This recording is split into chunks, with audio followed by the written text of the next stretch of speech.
بے شمار فضائل و برکات ہیں۔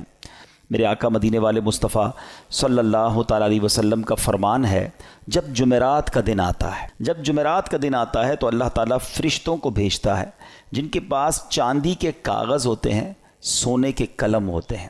اسپیشل پریپریشن ہوتی ہے فرشتوں کی آن دا ڈے آف تھرسڈے۔ کیا کرتے ہیں؟ چاندی کے کاغذ اور گولڈ کے، سونے کے قلم ہوتے ہیں۔ وہ لکھتے ہیں، اس دن لکھتے ہیں کہ کون یوم جمعرات اور شب جمعہ مجھ پر کثرت سے درود پاک پڑھتا ہے۔ یعنی آج اسپیشل ارینجمنٹ ہے خاص درود پاک پڑھنے والوں کے لیے، تو ہمیں جمعرات، پھر جمعرات کی رات، جمعے کا دن کثرت سے درود پاک پڑھنا چاہیے۔ مل کر محبت کے ساتھ درود پاک پڑھ لیں۔ صلو علی الحبیب صلی اللہ تعالی علی محمد صلی اللہ علیہ وآلہ وسلم۔ عاشورہ کا دن یہ کتنا ہسٹوریکل ڈے ہے، کیسے کیسے عظیم واقعات عاشورے کے دن ہوئے، اور پھر وہ واقعہ ہوا جو آج بھی مسلمانوں کو تڑپا دیتا ہے۔ کربلا کے میدان میں بھوکا پیاسا اور ظلم کے ساتھ نواسہ رسول امام حسین اور ان کے پورے قافلے کو جس طرح بے دردی سے شہید کیا گیا، اور جو ظلم کیا گیا وہ آج بھی سنتے ہیں تو دل دہل اٹھتا ہے۔ تو آج ہم کچھ امام حسین رضی اللہ تعالیٰ عنہ کی فضائل پر، اور اس کے بعد ان یزیدیوں کا کیا بنا۔ کربلا کے بعد تو وہ ایک طرح سے ون کر گئے تھے نا، اگر ہم فگرز کی بات کریں تو وہ اسٹریٹجیکلی تو ون کر گئے تھے، مگر پھر ہوا کیا؟ ان کو کیا وہ راس آئی وہ حکومت، اور کیا انہوں نے مزے کیے؟ کیونکہ وہ تو چاہتے تھے کہ امام حسین بھی یزید کی بیعت کر لیں، مگر اس کے بعد کنٹرول کیسا ملا اور ان کا نتیجہ کیا نکلا؟ بہت سارے درس ہیں ہمارے پاس آج کے بیان میں، اور یقیناً یہ دل کو افسردہ کرنے والی باتیں بھی ہیں۔ مگر اس سے پہلے میں کہ آپ کو پیر مہر علی شاہ صاحب، سبحان اللہ، جیسے سیدی اعلیٰ حضرت ہے نا، آئے ہائے، پیر مہر علی شاہ صاحب بھی کمال کی شخصیت ہیں۔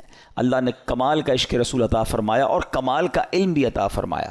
مگر آپ کا ایک واقعہ سنیے گا آپ۔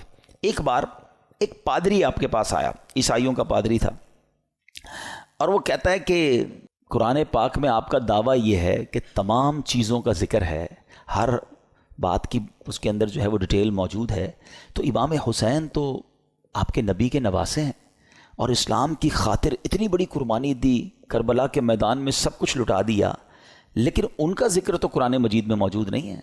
پیر مہر علی شاہ صاحب سے وہ کہتے ہیں، پیر مہر علی شاہ صاحب نے اس انگریز کا، اس پادری کا یہ اطمینان کے ساتھ اعتراض سنا، اور آپ نے کہا کہ کیا آپ نے قرآن پورا پڑھا ہے؟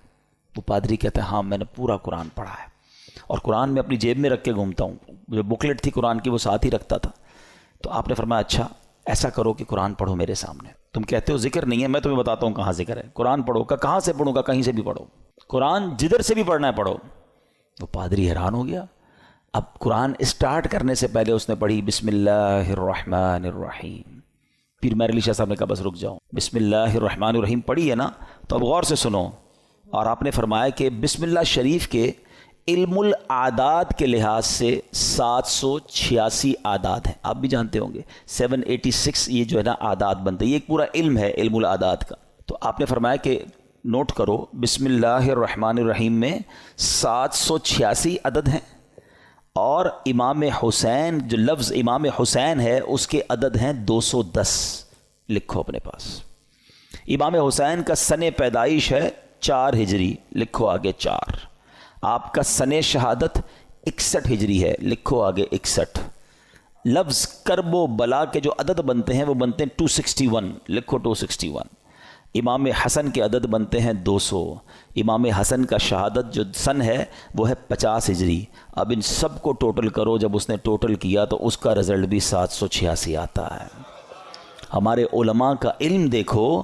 اب اس پادری کے سامنے آپ فرماتے ہیں ابھی تو ایک ہی آیت پڑھی ہے، اس میں امام حسین کا نام بھی موجود ہے، ان کی پیدائش کا سن کا ذکر بھی موجود ہے، امام حسین کی سال شہادت کا ذکر بھی موجود ہے، امام حسین کے بھائی جان امام حسن کا نام بھی موجود ہے۔ اس آیت سے پتہ چل گیا کہ یہ دونوں بھائی بھی ہیں۔ آگے چلو گے تو قرآن میں اور بھی اس طرح کے واقعات مل جائیں گے۔ اللہ اکبر۔ جب پادری نے بسم اللہ الرحمن الرحیم کی تفسیر کا یہ انداز پیر مہر علی شاہ صاحب سے سنا تو اس کا دل نور ایمان سے جگمگایا، وہ کلمہ پڑھ کر مسلمان ہو گیا۔ یہاں پر علم قرآن اور علماء کرام کو اللہ پاک نے کیسا مقام دیا ہوا تھا یہ بھی ہمیں سیکھنے کو ملتا ہے۔ اور سبحان اللہ، پھر نگاہ ولی میں وہ تاثیر دیکھی، بدلتی ہزاروں کی تقدیر دیکھی۔ اچھا پھر آگے یہاں پر یہ بھی یاد رہے، یہ تو ایک علم العادات کے ذریعے جواب تھا، ورنہ بسم اللہ شریف کے اندر کیا کچھ موجود ہے۔ مولا علی شیر خدا کرم اللہ تعالی وجہ الکریم، آپ پتہ ہے کیا ہے؟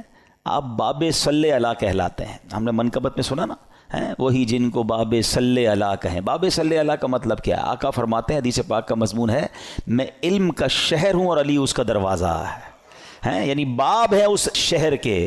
تو آپ فرماتے ہیں کہ اگر میں چاہوں تو بسم اللہ کی تفسیر سے 70 اونٹ بھر دوں، یعنی اس کا مطلب یہ ہوا کہ اتنے کاغذوں پر اتنی بکس بن جائیں گی تفسیر کی، صرف بسم اللہ شریف کی، کہ 70 اونٹوں پر اس کو رکھا جائے گا تب جا کر کمپلیٹ ہوگی۔ تو یہ ہے قرآن اور یہ ہے علم القرآن جو ہمارے اسلاف کو معلوم تھا، مگر آج ہم قرآن سے بہت دور ہیں، ہم قرآن پڑھتے نہیں ہیں۔ اچھا یہ تو ایک فی البدی جواب تھا پیر مہر علی شاہ صاحب کا کہ جناب علم العادات سے یہ ذکر کیا، مگر قرآن مجید فرقان حمید میں اہل بیت اطہار کا صراحت کے ساتھ اور سبحان اللہ گویا ان کی شان اور ان کی منقبت قرآن بیان کرتا ہے۔ کتنی خوبصورت ایک آیت ہے قرآن پاک کی، پارہ 22 ہے، سورہ احزاب، آیت نمبر ہے 33۔ اللہ قرآن میں ارشاد فرماتا ہے، انما یرید اللہ لیذھب عنکم الرجس اہل البیت ویطہرکم تطہیرا۔ ترجمہ، اے نبی کے گھر والوں، اللہ تو یہی چاہتا ہے کہ تم سے ہر ناپاکی دور فرما دے اور تمہیں پاک کر کے خوب صاف ستھرا کر دے۔ طبرانی اور مسلم شریف میں حدیث پاک میں ہے کہ پیارے آقا علیہ الصلوۃ والسلام نے حضرت علی، حضرت فاطمہ اور حسنین کریمین رضی اللہ تعالیٰ عنہم کو چادر مبارک میں لے کر یہ آیت تلاوت فرمائی، اور ایک روایت میں ہے کہ آپ علیہ الصلوۃ والسلام نے دعا کی، مولا یہ میرے اہل بیت ہیں، انہیں خوب ستھرا فرما دے۔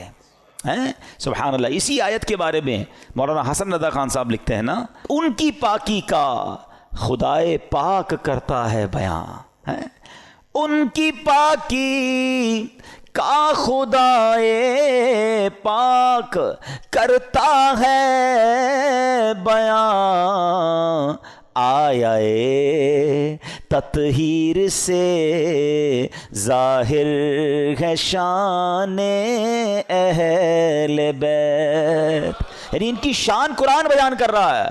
تو امام حسین کا ذکر بھی ہو گیا نا، امام حسن کا ذکر ہوا، بی بی فاطمہ کا ذکر ہوا، اللہ اکبر۔ اور آگے چلیے ایک اور جگہ سورہ شورى آیت نمبر 23 میں اللہ ارشاد فرماتا ہے، قُل لَا أَسْأَلُكُمْ عَلَيْهِ أَجْرًا إِلَّا الْمَوَدَّةَ فِي الْقُرْبَى۔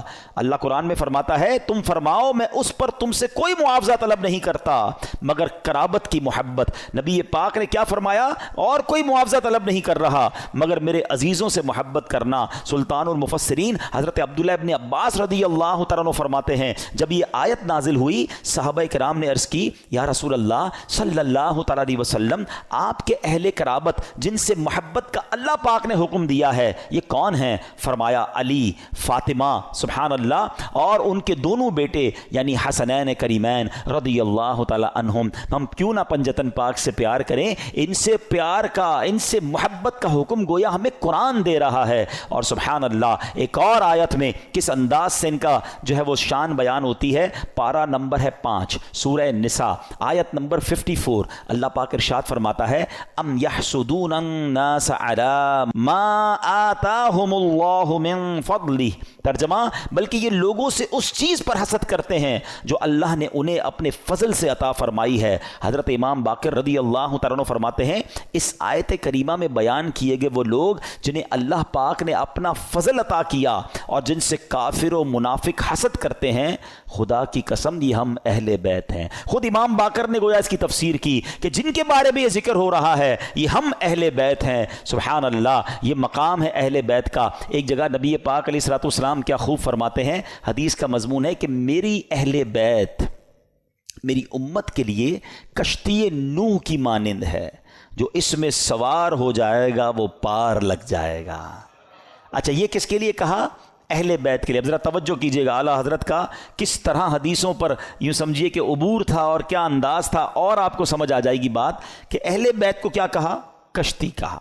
ایک جگہ نبی پاک کی حدیث ہے اصحابی کالنجوم فبأیہم اقتدیتم اہتدیتم.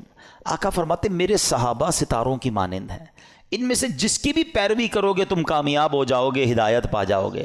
اب ذرا میرے ساتھ رہیے گا, صحابہ کو کیا کہا, ستارے, سٹارز. کیا کہا, ستارے. اور اہل بیت کو کیا کہا, کشتی. ہیں اچھا, اب دونوں سے ہمیں تو محبت کرنی ہے, دونوں کا پیار دل میں ہونا یہ ایمان کے لیے ضروری ہے. انفارچونیٹلی آج ایسا دور آ گیا ہے کہ کچھ لوگ صرف صحابہ کی بات کرتے ہیں, اہل بیت کی بات نہیں کرتے. کچھ صرف اہل بیت کی بات کرتے ہیں, صحابہ کی بات نہیں کرتے. ہمیں اللہ نے کیسا پیارا عقیدہ دیا, کتنا خوبصورت ایمان دیا کہ صحابہ سے بھی ہمیں پیار ہے, اہل بیت سے بھی ہمیں پیار ہے. اچھا, پھر سیدی اعلیٰ حضرت نے ان دونوں حدیثوں کو کس طرح ایک شعر میں پرو دیا, جو میں پہلے بیان میں سٹارٹ میں کہہ رہا تھا نا کہ اعلیٰ حضرت کو پڑھو تو سمجھ آئے گا وہ کیا ہستی ہیں, کیا مقام ہے, علم کیسا تھا. سیدی اعلیٰ حضرت کہتے ہیں اہل سنت, ہم اہل سنت والے ہیں نا, سب سے پیار ہے نا, صحابہ سے بھی اہل بیت سے بھی. سنو, اہل سنت کا ہے بیڑا پار, اصحاب حضور نجم ہیں, اور ناؤ ہے عطرت رسول اللہ کی. کہتے ہیں اہل سنت والوں کا تو بیڑا پار ہی لگنا ہے.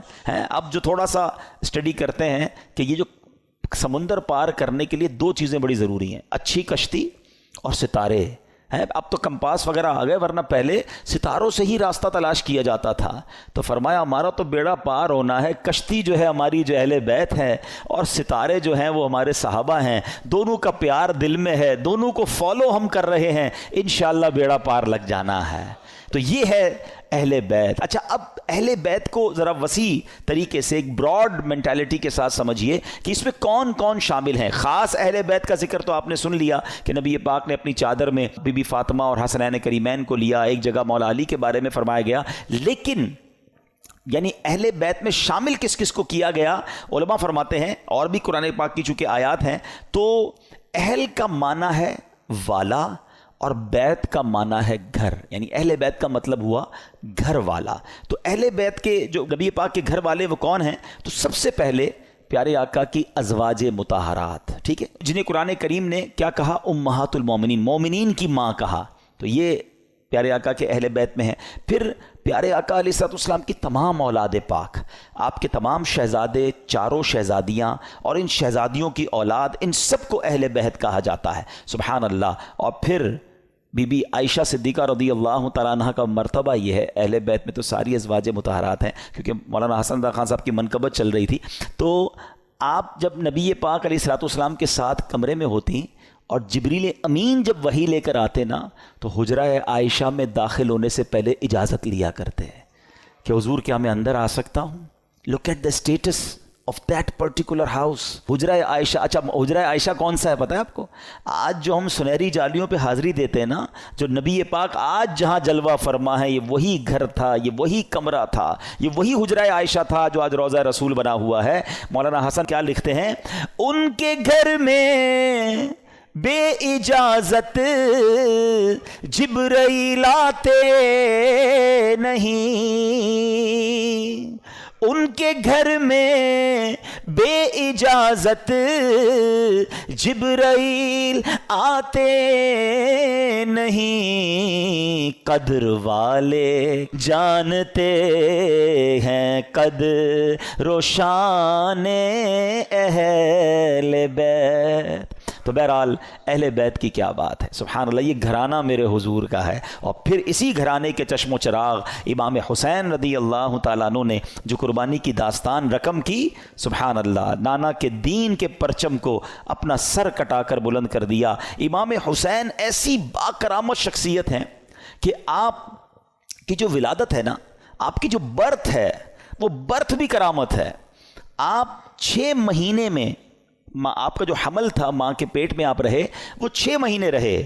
اور یاد رہے کہ پوری دنیا میں سیدنا یحییٰ علیہ الصلوۃ والسلام اور امام عالی مقام امام حسین کے علاوہ کوئی ایسا بچہ زندہ نہیں رہا جس کی مدت حمل 6 ماہ ہوئی ہو. یعنی آپ فرام دا ڈے 1 آپ کی ولادت ہی کرامت ہے. اور سبحان اللہ آپ کے رخسار مبارک کا حال یہ تھا, آپ کے چہرے پر نور ایسا تھا کہ آپ کے دونوں رخسار سے ایسا نور نکلتا تھا کہ کمرے اور دیواریں روشن ہو جایا کرتی تھیں.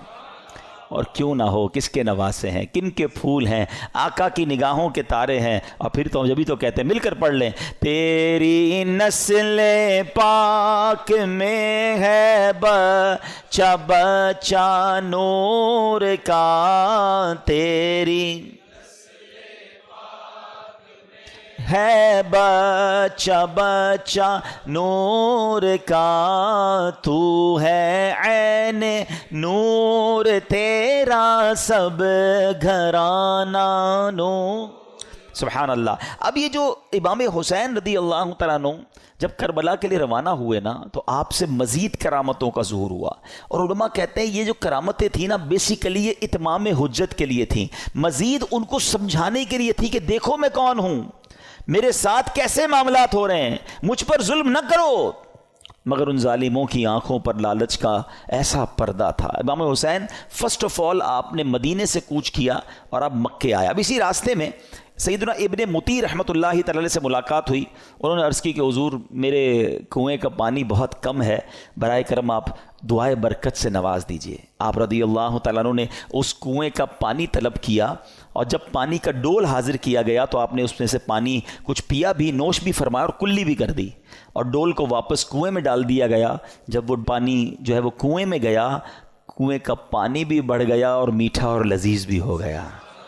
سبحان اللہ. تو یہ امام حسین کی کرامتوں کا سلسلہ رہا. اس کے بعد جب آپ بالکل ایگزیکٹلی 10 محرم الحرام کا دن آ گیا, یاد رہے کہ وہ دن جمعہ کا دن تھا, 10 محرم الحرام جب یہ واقعہ ہوا, کربلا کے میدان میں آپ خطبہ ارشاد فرما رہے ہیں, ان کو سمجھا رہے ہیں کہ دیکھو میں کون ہوں, یہ ظلم مت کرو. تم کیا جواب دو گے جس کا کلمہ پڑھتے ہو اس نبی علیہ الصلوۃ والسلام کو. اس وقت آپ کے جو خیمے تھے جہاں خاندان کے افراد تھے, وہاں خندق میں ایک آگ بھی جل رہی تھی. تو ایک بد زبان یزیدی نے بکواس کرتے ہوئے کہا کہ اے حسین, تم نے وہاں کی آگ سے پہلے یہیں آگ لگا دی ہے. یعنی معاذ اللہ وہ یہ کہنا چاہ رہا تھا کہ اے حسین, مرنے کے بعد بھی تمہیں جہنم کی آگ میں جانا ہے. امام علی مقام نے جب یہ سنا تو آپ نے کہا کہ اے دشمن خدا, تو جھوٹا ہے کیا, تو یہ گمان کرتا ہے کہ میں دوزخ کی آگ میں جاؤں گا. امام علی مقام کے قافلے کے جانثار نے کہا کہ آپ مجھے اجازت دیں تو میں ابھی اس کا سر قلم کر دوں. آپ نے اجازت نہیں دی. آپ نے فرمایا حملے کا آغاز ہماری طرف سے نہیں کرنا, ہو سکتا ہے یہ پرووک کر رہے ہوں, یہ اس لیے ہمیں کہہ رہے ہیں کہ ہماری طرف سے پہل ہو جائے, اور یہ کہیں ہم نے تو حملہ نہیں کیا تھا, امام حسین والوں نے پہلے حملہ کیا. حالانکہ اس قدر بڑی گستاخی کی تھی. آپ نے اپنے ساتھی کو روک دیا, مگر آپ نے اللہ کی بارگاہ میں دعا کی. دل بڑا دکھا ہوا تھا کہ ایسی بات اس نے کر دی. آپ نے کہا اے رب قہار, اس کو عذاب نار سے قبل بھی اس دنیا میں بھی آگ کا عذاب عطا فرما. آپ کی دعا قبول ہوئی. وہ بندہ جو گھوڑے پہ بیٹھا تھا, اس کی گھوڑے کو جھٹکا لگا, گھوڑا خود ہی دوڑتا ہوا گیا, اور وہ گھوڑے سے جب جہاں گرا تو وہاں آگ لگی ہوئی تھی. اسی خندق میں یہ بندہ جا کر گرا, اور وہ بد نصیب آگ میں جل کر بھسم ہو گیا. امام علی مقام نے سجدہ شکر ادا کیا اور اللہ تعالیٰ کی بارگاہ میں عرض کی کہ یا اللہ تیرا شکر ہے کہ تو نے آل رسول کے گستاخ کو سزا دی. اب یہاں بھی ان کے سامنے یہ واقعہ ہو رہا ہے, سارے لوگ دشمن سامنے کھڑے ہیں, اور یہ آپ کی دعا قبول ہو رہی ہے, آپ کے گستاخ کو سزا مل رہی ہے, مگر وہ سمجھنے کے لیے تیار نہیں ہے, وہ انڈرسٹینڈ کرنے کے لیے تیار نہیں ہے. آپ یقین کریں, جو کربلا کے میدان میں امام حسین نے خطبہ دیا ہے نا ان یزیدیوں کے سامنے, لاسٹ خطبہ, حالانکہ اپنے سارے شہید ہو چکے تھے, مگر پھر بھی, حالانکہ اس وقت تو عام آدمی تو یہ سوچے کہ اب انہوں نے سب میرے بندے مار دیے, اب میں نے ان کو نہیں چھوڑنا. اب آخری وقت بھی سلو کی بات کرتے رہے, انہیں سمجھانے کی بات کرتے رہے, انہیں یہ بتاتے رہے کہ میں کون ہوں, یاد کرو میرے آقا مجھے کیا کہا کرتے تھے, تم قیامت کے دن اس ظلم کا جواب کیسے دو گے. یعنی یہ بھی امت رسول سے پیار ہے کہ یہ اس عذاب میں نہ گرفتار ہو جائیں. اتمام حجت کی گئی, مگر وہ یزیدی نہ مانے. اب ایک بات ذہن میں آتی ہے, اب یہ بڑا اہم کوسچن ہے کہ یزیدی جو بھی تھے تو کلمہ پڑھنے والے, اللہ کو مانتے تھے, اللہ کے نبی کو مانتے تھے, معلوم بھی تھا یہ اللہ کے نبی کے نواسے ہیں. وہ ریزن کیا تھا جو اتنے بڑے ظلم پر یہ ریڈی ہو گئے؟ یہ ریزن پکڑنا بہت ضروری ہے، اور یہ ہم سب کو آج سیکھ کر جانا ہے. یعنی کوئی بھی محفوظ نہیں ہے. میں آپ کو تھوڑا سا آج کل کے زمانے کا ایک دو انسیڈنٹ بتا دیتا ہوں تاکہ آپ کو اندازہ ہو جائے. ہم لوگ سمجھ رہے ہوتے ہیں یار یزیدیوں نے اتنا بڑا کام کر دیا، ہم تو کبھی بھی کوئی ایسی غلط حرکت نہیں کر سکتے. کوئی اپنے آپ کو محفوظ نہ سمجھے. ہاں، بیسک جو ان کے ریزن تھا نا وہ تھا لالچ، اور وہ لالچ تھی پیسے کی، اقتدار کی. جب یہ لالچ طاری ہوتی ہے نا انسان پہ، پہلے تھوڑا سا سمجھیے گا. آپ کو لگتا ہے یار مجھ پہ کچھ بھی ہو جائے میں ایسا ظلم تھوڑی کر سکتا ہوں، کتنا بھی پیسہ مجھے کوئی دے دے میں جان دے دوں گا، کبھی کسی کو قتل نہیں کروں گا. نواسہ رسول تو بہت دور کی بات ہے. یہ بولنا اور ہے، لیکن ایک وقت آتا ہے جب انسان کے دل پر شیطان کا قبضہ ہو جاتا ہے. آپ پڑھتے ہیں خبریں 5 سال کے بچے اور 4 سال کی بچی کے ساتھ جو واقعات ہو رہے ہیں، کیا کوئی خوشی سے کرتا ہے یہ کام؟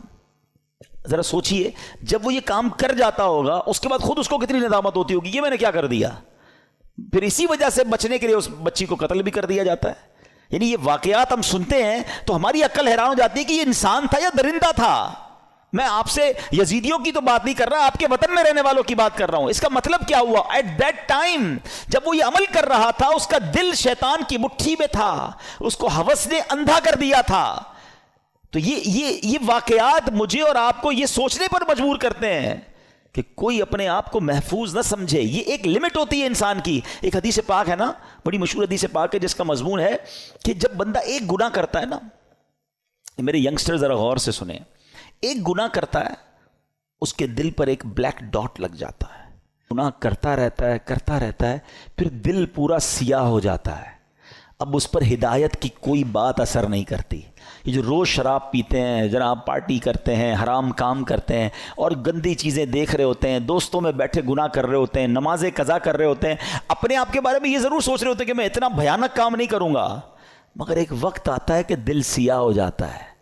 اب وہ دل ہے شیطان کے ہاتھ میں، وہ ایسے کام کروا سکتا ہے کہ آپ تصور بھی نہیں کر سکتے. یار بندہ ماں کو قتل کر دیتا ہے، ہم نے نہیں سنے واقعات، کیسے پاسبل ہے کہ اپنی ماں کو مار دے؟ لیکن ایک لمٹ ہوتی ہے. اس کے بعد انسان جب اوور لمٹ ہوتا ہے تو شیطان جو چاہے اس سے کروا لیتا ہے. تو اللہ سے توبہ کرتے رہا کرو، اور اس کا بیسٹ طریقہ یہ ہے کہ گندے اور برے ماحول سے اپنے آپ کو بچائیں. جو ایسے لوگوں میں اٹھتے بیٹھتے ہیں نا جو ہر وقت حرام چیزوں کی باتیں کر رہے ہوتے ہیں، یار پیسہ ہونا چاہیے تبھی زندگی میں مزہ ہوگا، جدھر سے بھی آتا ہے آنے دو، بس پیسہ بڑھنا چاہیے، ابھی تو ہم نے وہ رکھنا ہے، ابھی تو ہم نے وہ لینا ہے. میں ایک جگہ بیٹھا تھا، یہ باتیں ہو رہی تھی، میں نے کہا یار کیا کریں گے اتنا پیسہ؟ تو ایک بندہ کہتا ہے میں نے تو خواب دیکھا ہوا ہے 6,000 کروڑ کی یاچ لوں گا. وہ کیا ہوتا ہے؟ کوئی پانی کے اندر کوئی جہاز ہوتا ہے؟ اب میں نے کہا یار دیکھو کراچی کے رہنے والے نے بھی ایسا خواب دیکھا ہے. اب اتنے بڑے جس نے خواب دیکھے ہیں تو پھر اس کو کہاں سے قناعت اور کہاں سے صبر آئے گا؟ اللہ کی رضا پر راضی رہنا ہم کب سیکھیں گے؟ تو بہرحال میرے پیارے اسلامی بھائیوں، سوچو اس بات کے، یہ کیسے، اس ریزن کو پکڑیے. یزیدیوں کے ایسا کیا ہو گیا تھا کہ یہ اندھے ہو گئے تھے؟ آج بھی بندہ اندھا ہوتا ہے. ہاں، ظلم کرنے والے نہیں دیکھے آپ نے؟ بندوں کو ڈرل کرتے ہیں، ہاتھ پیر کاٹتے ہیں، قتل کر دیتے ہیں، پیسے چاہیے قتل کرنے کے لیے، تو وہ کیسے تیار ہو جاتے ہیں؟ ان کا دل سیاہ ہو گیا. اب ان سے کچھ بھی کروا لو. یہ شراب ہے نا، اس کو ام الخبائث کہا گیا، برائیوں کی ماں. یہ وہ چیز ہے کہ اس کا جو عادی ہو جائے، اب شراب کے علاوہ بھی عجیب عجیب نشے آ گئے، نشے میں گرفتار جو ہوا نا، اب اس کو ماں بہن کی بھی تمیز نہیں ہے، اس کو کسی کی بھی تمیز نہیں ہے. وہ کر جائے گا جو کوئی سوچ ہی نہیں سکتا، اور اس کے بعد وہ خود بھی شرمندہ ہوگا کہ یہ میں نے کیا کیا، نشے میں تھا. تو یہ وہی بات ہے کہ بندہ جب برائی کی طرف جاتا ہے تو ایک کے بعد دوسری، دوسری کے بعد تیسری، تیسری کے بعد چوتھی. یہ غور کیجئے، یہ بات ہمیں یہ سمجھنی ہوگی کہ ہمیں اپنے آپ کو گناہوں سے بچانا ہے، ورنہ یزیدی راستے پر چلنے میں دیر نہیں لگتی جس کو پیسے کی لالچ نے گھیرا ہوا ہے. اچھا ایک اور عجیب بات بتاؤں میں آپ کو، ہم دل کو عربی میں کیا کہتے ہیں؟ قلب. کیا کہتے ہیں؟ امراض قلب لکھا ہوتا ہے نا، قلب موٹے کاف سے. اس کا مطلب کیا ہے؟ میننگ آف قلب، منقلب ہونے والا، بدلنے والا. یہ جو دل ہے نا یہ بدلتا رہتا ہے. اب میں آپ کو کچھ ایگزامپلز دیتا ہوں، آپ کو سمجھ آئے گی میری بات. کبھی کبھی ہمارے دل پر ایسا خوف طاری ہو جاتا ہے اللہ کا، آنسو بہتے ہیں، بندہ کہتا ہے یار بس اب کوئی گناہ نہیں کروں گا. یہی دل ہے، یہی ہم ہیں. کبھی کبھی اسی دل پر گناہ کرنے کا اتنا جنون سوار ہو جاتا ہے کہ بندہ کہ کچھ بھی ہو جائے میں نے یہ گناہ کرنا ہے. ارے تھوڑے دنوں پہلے تو رو رہا تھا، کبھی کبھی اس دل پر ایسی کیفیت طاری ہوتی ہے سخاوت کی کہ بندہ کہتا ہے بس یار سارا ہی مال اللہ کی راہ میں دے دو، جتنا دینا ہے دے دو۔ کبھی کبھی اسی دل پر ایسی بخل طاری ہوتا ہے، بندہ کہتا ہے 1 روپیہ خرچ نہیں کروں گا۔ ارے کبھی کبھی یہ دل اتنا رحم دل ہو جاتا ہے کہ بندہ بچے کے ساتھ بھی بیٹھ کے نرمی سے بات کر رہا ہوتا ہے، پیار کر رہا ہوتا ہے، اور کبھی کبھی یہ دل اتنا سخت ہو جاتا ہے کہ بندہ کسی پر رحم کرنے کے لیے تیار نہیں ہوتا۔ یہ ساری کیفیتوں میں ہم گزرتے ہیں، ہاں ہم سب گزر رہے ہوتے ہیں۔ کبھی عشق رسول کی کیفیت ہوتی ہے، کبھی یاد مدینہ کی کیفیت ہوتی ہے، اور کبھی برے برے خیالات آ رہے ہوتے ہیں۔ یہ کیا ہے؟ یہ اس کے بارے میں علماء نے لکھا کہ یہ دل جو ہے نا ایسا ہے کہ ریگستان میں ایک پتا پڑا ہوا ہے، ہوا جدھر آئے ادھر پتا اڑ جاتا ہے، دل اسی طرح بدلتا رہتا ہے۔ اور اب اس کنسیکوینس کو ذہن میں رکھ کے اب میرے آقا کی دعا سنو۔ اللہ کے حبیب دعا کرتے ہیں، یا مقلب القلوب ثبت قلبی علی دینک۔ اس دعا کا مطلب پتہ ہے دعا کرنے والا کون ہے؟ کونین کے والی اللہ کے حبیب علیہ الصلوۃ والسلام، جن کے صدقے مجھے اور آپ کو ایمان ملا، وہ دعا کر رہے ہیں، اے دلوں کو پھیرنے والے، میرے دل کو اپنے دین پر ثابت قدمی عطا فرما۔ کیونکہ یہی دل بدلتا ہے تو بندہ کافر ہو جاتا ہے، مرتد ہو جاتا ہے، کسی غلط عقیدے میں چلا جاتا ہے، کسی اور کے خیالات سمجھ آنے لگ جاتے ہیں، کیونکہ دل بدلتا رہتا ہے۔ تو دل کو اس طرح بے پرواہ نہ چھوڑ دو، اس کی بھی حفاظت کرنی ہے، اور اس کو بھی اسٹیڈ فاسٹ صحیح راستے پر رکھنا میری اور آپ کی ذمہ داری ہے۔ دعائیں کریں، اپنے دل کے لیے دعائیں کریں، اور پھر ایسے ماحول میں رہیں۔ وہ جو لوگ کہتے ہیں نا یار میں سب کی سنتا ہوں، کیا کریں، انٹرنیٹ آ گیا ہے، ہر بندے کی سننی ہے، دیکھوں تو صحیح مسلمانوں پر اعتراض کیا کرتے ہیں کافر، ذرا یہ سنوں، عیسائی کیا کہتے ہیں، ہندو کیا کہتے ہیں، کرسچن، اب یہ سب چیزیں سننی ہے۔ انٹرنیٹ کا زمانہ ہے، پتہ نہیں کس کی کون سی دلیل دل میں بیٹھ جائے، اور بندہ سوچتا رہے یار اللہ تعالیٰ ہے بھی کہ نہیں، کیونکہ وسوسہ شیطان نے ڈال دیا، اور اب وہ وسوسوں کا شکار ہے۔ اب وہ نبی پاک کے بارے میں وسوسے میں ہے، وہ آخرت کے بارے میں وسوسے میں، کہاں کس نے تھا وہ باتیں سننے کے لیے؟ تم نے خود اپنے دل کو ادھر لگایا۔ کچھ لوگ بد عقیدہ کو سنتے ہیں، یار دیکھو تو صحیح ہمارے عقیدے کے بارے میں کیا اعتراض کر رہے ہیں، تم کوئی عالم ہو، مفتی ہو، کتنی اسٹڈی ہے تمہارے پاس، کیوں سنتے ہو وہ باتیں؟ خدا را بات سمجھو میری، یہ دل اگر پلٹ گیا نا تو ہم نے بڑے بڑوں کو پلٹتے دیکھا ہے، اور یہ یزیدی ہمارے سامنے پوری مثال موجود ہے، بڑے یعنی سب کچھ پتا تھا انہیں، مگر جب شیطان آنکھوں پر لالچ کا پردہ، ہوس کا پردہ ڈالتا ہے تو انسان وہ کچھ کر جاتا ہے کوئی سوچ بھی نہیں سکتا۔ بلم بن باورا یاد ہے آپ کو؟ یہ وہ شخص تھا کہ جو مستجاب الدعوات تھا، سر اٹھاتا تھا تو لوح محفوظ کو دیکھ لیتا تھا، اتنا بڑا عبادت گزار۔ اور لالچ کیا کی؟ جب بنی اسرائیل والے گئے پیسے لے کر کہ آپ پیسے لیں آپ کی ساری دعائیں قبول ہوتی ہیں، حضرت موسیٰ کے خلاف ذرا بد دعا کر دیں۔ پہلے تو اس نے دوڑا دیا کہ پاگل ہو گئے، میں اللہ کے نبی کے بارے میں بد دعا کروں گا، اور پیسے بڑھائے، اور انعام بڑھائے، عورتیں دیں، بہت سارے کام کیے انہوں نے۔ وہی بات، اتنا بڑا عبادت گزار تھا، کیا اسے نہیں پتا تھا؟ مگر جب لالچ اور شیطان غالب ہو جاتا ہے، بلم بن باورا نے وہ بدبختی کی کہ حضرت موسیٰ کے خلاف بد دعا کرنے چل پڑا۔ مگر اللہ کی شان دیکھیں، وہ بد دعا حضرت موسیٰ کے خلاف کرتا تھا، الفاظ اپنے لیے نکلتے تھے، اس کی زبان لٹک گئی اور کفر پر اس کا خاتمہ ہوا۔ اب علماء فرماتے ہیں کہ اصحاب کہف کا جو کتا تھا نا، کیونکہ وہ اصحاب کہف کے ساتھ تھا، اچھوں کے ساتھ رہا، وہ کتا جو ہے جنت میں بلم بن باورا کی شکل میں جائے گا، اور بلم بن باورا جہنم میں کتے کی شکل میں ڈالا جائے گا۔ یہ ڈرتے رہنا ہے ہمیں، یہ واقعہ سننا اپنی جگہ ہے، مگر یہ جو ظلم کیا گیا نا، ریزن کیا تھا؟ پیسے تھے، لالچ تھی، اقتدار تھا۔ اس سے سمجھ ہی آئی بات کہ لالچ، ہوس، اور جب بندہ شیطان کا پیروکار بن جاتا ہے پھر اس سے کچھ بھی متوقع ہے۔ آپ کبھی یہ نہ سوچیں کہ میں یہ گناہ نہیں کر سکتا، یہ سمجھ لیں اپنے لیے زوال کا آپ نے شروع کر دیا۔ جو اپنے آپ کو محفوظ سمجھتا ہے نا کہ یار بس میں نہیں، میں بڑا پکا ہوں، کوئی پکا نہیں ہے بھائی۔ جب اللہ کے نبی دعا کر رہے ہیں تو میں اور آپ کون ہیں؟ ہمارے صحابہ لرزتے تھے، روتے تھے، اللہ سے دعا کرتے تھے ایمان کی حفاظت کے لیے۔ پیران پیر سیدی غوث اعظم رضی اللہ تعالیٰ عنہ کہتے ہیں، لوگ کہتے ہیں آج عید کا دن ہے، عید کا دن ہے، عبد القادر کے لیے عید کا دن وہ ہوگا جب وہ اپنا ایمان سلامت لے کر قبر میں جائے گا۔ غوث پاک ہیں، ولیوں کے سردار، کہتے ہیں ایمان بچا کر قبر میں جانا یہ بہت مشکل ہے، آج کے دور میں تو اور مشکل ہے۔ سیدی اعلیٰ حضرت نے 100 سال پہلے ایک بات کر دی تھی کہ سونا جنگل، رات اندھیری، چھائی بدلی کالی ہے، سونے والو جاگتے رہیو، چوروں کی رکھوالی ہے۔ ادھر چور گھوم رہے ایمان کے، کہتے ہیں آنکھ سے کاجل صاف چرا لیں، یا وہ چور بلا کے ہیں، تیری گٹھڑی تاکی ہے اور تو نے نیند نکالی ہے۔ تم سو رہے ہو، مزے کر رہے ہو، فکر ہی نہیں ایمان کی۔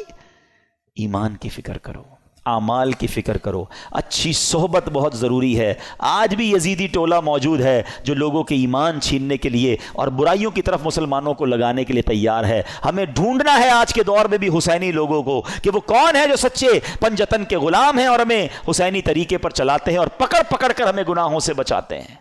ہمیں اللہ کی اس نعمت پر اللہ کا شکر ادا کرنا چاہیے جو دعوت اسلامی کی صورت میں ہمیں یہ ماحول ملا ہوا ہے۔ اللہ اس ماحول پر ہم سب کو استقامت عطا فرمائے۔ اب میں آپ کو بتاتا ہوں ان ظالموں نے کرنا تھا جو کر لیا، ہوا کیا؟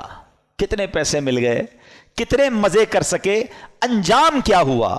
یاد رہے کہ جس بدبخت خولی بن یزید نے امام حسین کا سر انور تن سے جدا کیا تھا نا، سر سے کاٹا تھا معاذ اللہ، چند ہی برس کے بعد اس کا کیا انجام ہوا کہ مختار ثقفی، اب اس کے بارے میں آگے جا کے بتاتا ہوں، اس شخص نے قاتلین امام حسین کے لیے ایک آرڈر نافذ کیا اور کہا کہ کربلا کے میدان میں جو بھی یزیدی لشکر میں تھا وہ جہاں پایا جائے اسے مار ڈالا جائے۔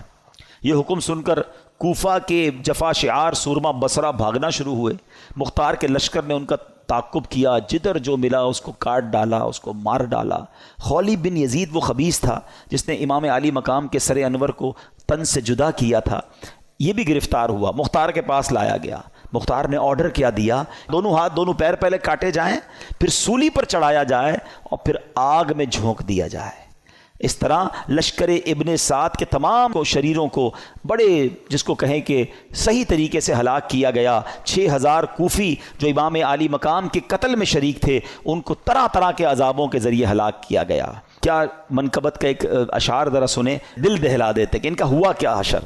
آپ فرماتے ہیں اے تشنگان خون جوانان اہل بیت، دیکھا کہ تم کو ظلم کی کیسی سزا ملی، رسوائے خلق ہو گئے، برباد ہو گئے، مردود و تم کو ذلت ہر دو سرا ملی، دنیا پرستو دین سے منہ موڑ کر تم